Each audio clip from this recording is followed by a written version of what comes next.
Hello, friends. Welcome to Story Time. Today we are going to read a story about a little girl and her mom and her grandmother. And I chose this story because this week in our city, many people have been upset because they watched a man being treated unfairly. And many other people are sad because places that were really special to them were lost in fires. When people are upset and sad, what they need is love. So we're going to look at this story and see how the people in our story love those in their families and in their neighborhoods. The name of the book is A Chair for My Mother. The story and the pictures are by Vera B. Williams.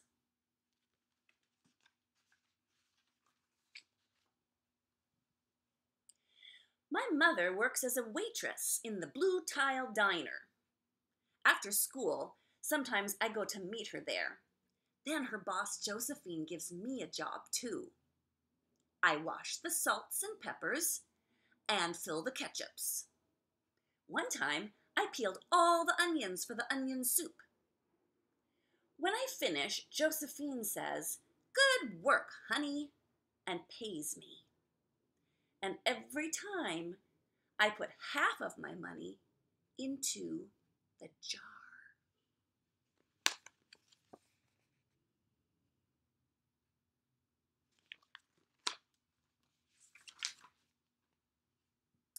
It takes a long time to fill a jar this big. Every day when my mother comes home from work, I take down the jar. My mama empties all her change from tips out of her purse for me to count. Then we push all of the coins into the jar. Sometimes my mama is laughing when she comes home from work.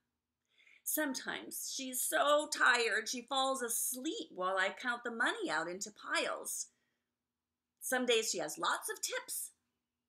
Some days she has only a little. Then she looks worried. But each evening, every single shiny coin goes into the jar.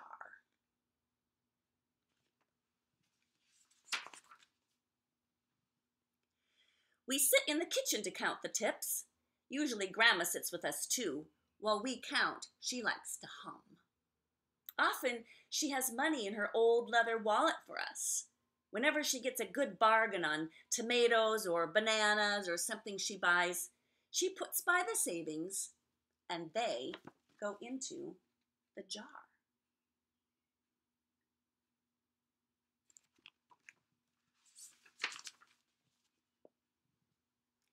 When we can't get a single other coin into the jar, we are going to take out all the money and go and buy a chair.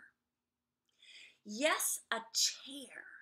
A wonderful, beautiful, fat, soft armchair. We will get one covered in velvet with roses all over it. We are going to get the best chair in the whole world.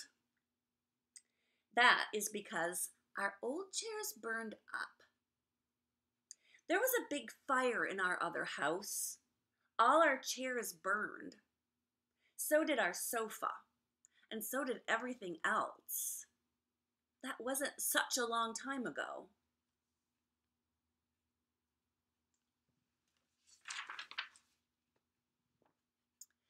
My mother and I were coming home from buying new shoes. I had new sandals. She had new pumps. We were walking to our house from the bus. We were looking at everyone's tulips. She was saying she liked red tulips, and I was saying I liked yellow ones. Then we came to our block.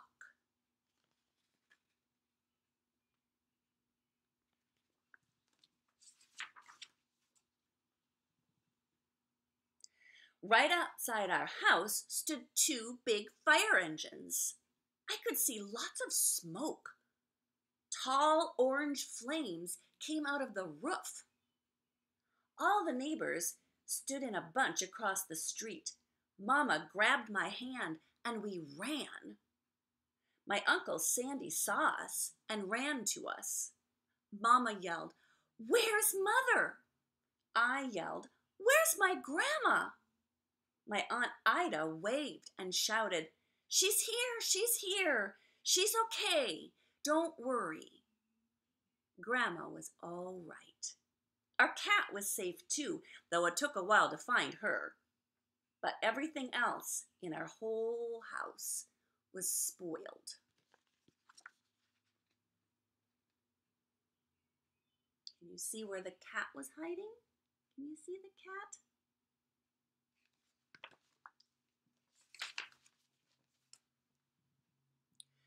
What was left of the house was turned to charcoal and ashes. We went to stay with my mother's sister, Aunt Ida, and Uncle Sandy. Then we were able to move into the apartment downstairs. We painted the walls yellow. The floors were all shiny, but the rooms were very empty.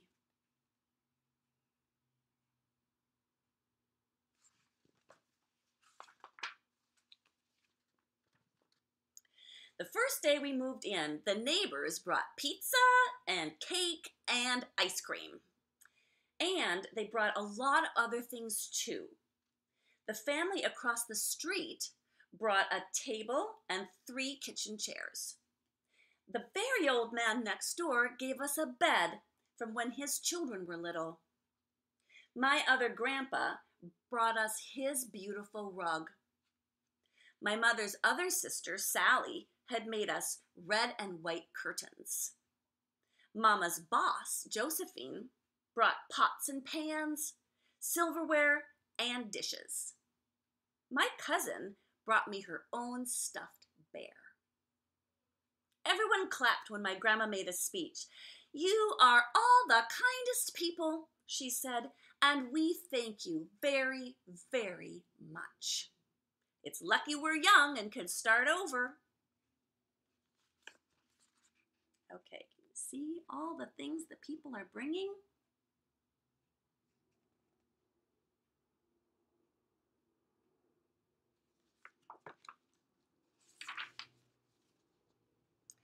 That was last year, but we still have no sofa and no big chairs. When Mama comes home, her feet hurt. "There's no good place for me to take a load off my feet," she says. When Grandma wants to sit back and hum and cut up potatoes, she has to get as comfortable as she can on a hard kitchen chair. So that is how come Mama brought home the biggest jar she could find at the diner, and all the coins started to go into the jar. Now the jar is too heavy for me to lift down.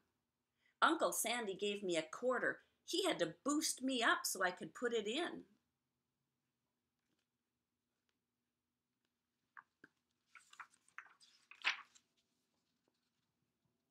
After supper, Mama and Grandma and I stood in front of the jar. "Well, I never would have believed it, but I guess it's full," Mama said. My mother brought home little paper wrappers for the nickels and dimes and quarters. I counted them all out and wrapped them all up. On my mother's day off, we took all the coins to the bank. The bank exchanged them for $10 bills. Then we took the bus downtown to shop for our chair.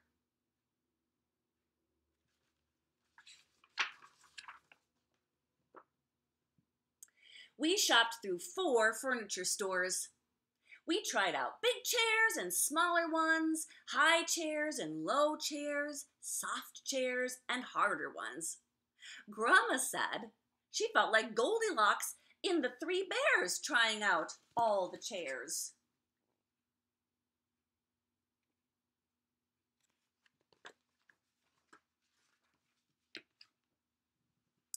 Finally, we found the chair we were all dreaming of, and the money in the jar was enough to pay for it.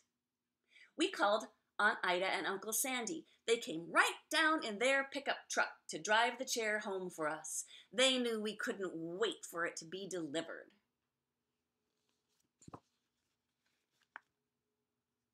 you see which chair they bought? Can you guess?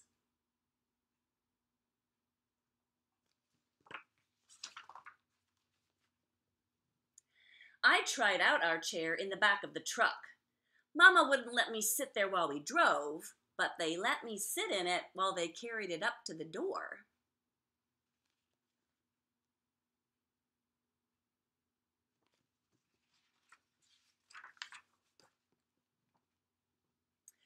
We set the chair right beside the window with the red and white curtains.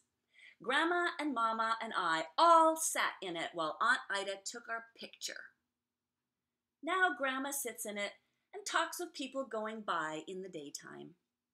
Mama sits down and watches the news on TV when she comes home from her job. After supper, I sit with her, and she can reach right up and turn out the light if I fall asleep in her lap.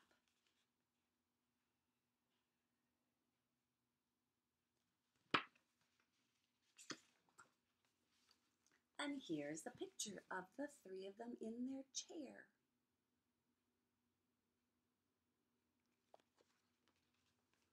I like that story, and I know you guys always think of many ways to love the people in your families and in your neighborhoods. Bye-bye.